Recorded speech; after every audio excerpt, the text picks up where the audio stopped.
My name is Emily Carter, and if you told me a few years ago I'd be walking back into my ex-husband's wedding with three little miracles by my side, I would have laughed or maybe cried, because back then I thought my story had ended with humiliation, not redemption. But let me take you back, because none of this makes sense without the beginning. I met Daniel in New York at one of those fancy fundraising dinners, the kind where everyone's trying too hard to look important.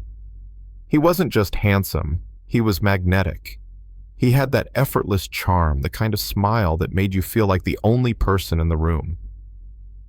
I was a paralegal at the time, just a regular girl trying to climb her way up, and somehow he zeroed in on me like I was the prize. Within a year, he was down on one knee, and I thought I'd won the jackpot. We got married in this little chapel upstate, all white flowers and candlelight, the kind of wedding you'd see on the cover of a magazine. I walked down the aisle, convinced my life was finally perfect. Those first months, they were bliss. We moved into a townhouse in Brooklyn with big windows and creaky wooden floors, the kind of place you imagine filling with kids' laughter. Daniel would wrap me in his arms at night and whisper, "I can't wait to see you as a mom, Em. You're going to be amazing." And I believed him. I pictured bedtime stories, baby cribs, messy dinners where spaghetti ended up everywhere but the plate. I wanted that life so badly, it was all I thought about. But life doesn't always listen to your plans. The months passed, then a year, and every pregnancy test came back negative. At first, it was just quiet disappointment, Daniel squeezing my hand under the table when his mother asked if there was any good news yet. I told myself it was early, that these things take time. But as the months stretched on, the silence between us grew heavier. The sparkle in his eyes when he looked at me started to fade. He came home later, scrolled through his phone longer, kissed me less. And then came the whispers. His mother, once so warm, started watching me with pursed lips and tilted head. "Emily, don't wait too long," she'd say sweetly, but her eyes cut sharper than her words. Friends at church whispered behind my back. Neighbors looked at our quiet house and drew their own conclusions. And Daniel, he stopped defending me. He stopped being my shield. At family dinners, when his mom jabbed, "Daniel isn't getting any younger," he didn't squeeze my hand anymore. He just stared at his plate as if agreeing. I tried everything. Doctors, tests, prayers.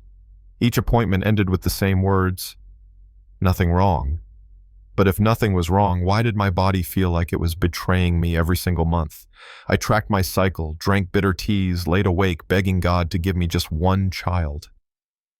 Daniel grew colder. One night, lying in bed, I whispered, "Do you still believe we'll have a baby?" He stared at the ceiling and muttered, "I don't know, Emily. That I don't know broke something inside me." The breaking point came one Saturday morning. I came downstairs to find a suitcase in the hallway. At first, I thought he was leaving for a work trip, but then he looked at me jaw tight, eyes colder than I'd ever seen, and said, "I can't do this anymore." I froze. "Do what?" My voice cracked. He gestured between us. "This marriage, this emptiness. I want children, and you can't give them to me. I won't waste the rest of my life waiting." My heart stopped. "Daniel." "Please," the doctor said. "Enough." He snapped his voice like a knife. "Love doesn't build a family, Emily. Children do. Pack your things." I'll never forget the sound of my own sobs echoing in that empty house as I stuffed clothes into a bag with shaking hands. I begged him, "God," I begged, "I love you. Don't do this to us." But his eyes were dead, like I was already gone. My best friend Rachel picked me up off the curb that day, her face twisted with rage on my behalf. "You don't deserve this," she muttered, as she helped me into her car. But I didn't believe her. I felt like a broken thing tossed out like trash. That night, lying in Rachel's guest room, I cried until my chest ached. And his words kept echoing. "Love doesn't build a family. Children do." I thought it was over. I thought I'd lost everything.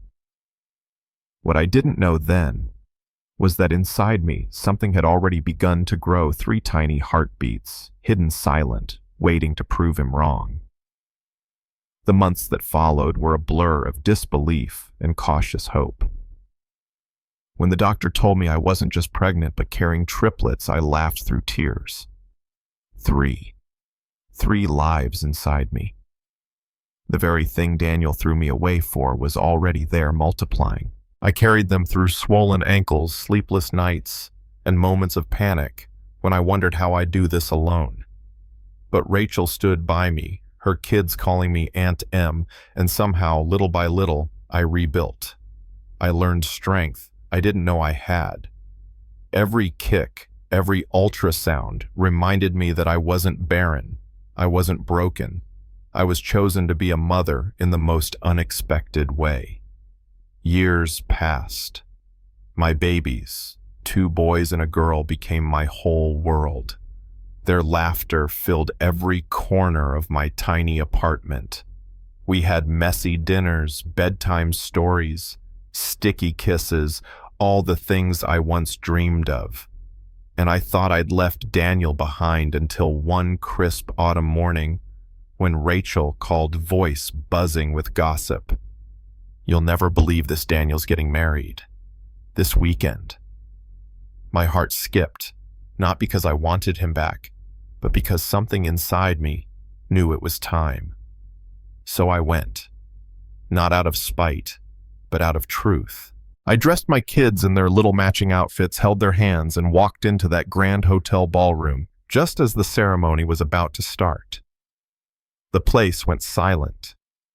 Daniel turned, expecting to see another guest, and instead, his eyes landed on me and then on the 3 little faces peeking out from behind my dress.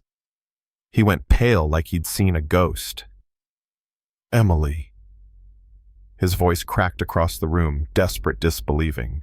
Those are my children," I said, steady, proud.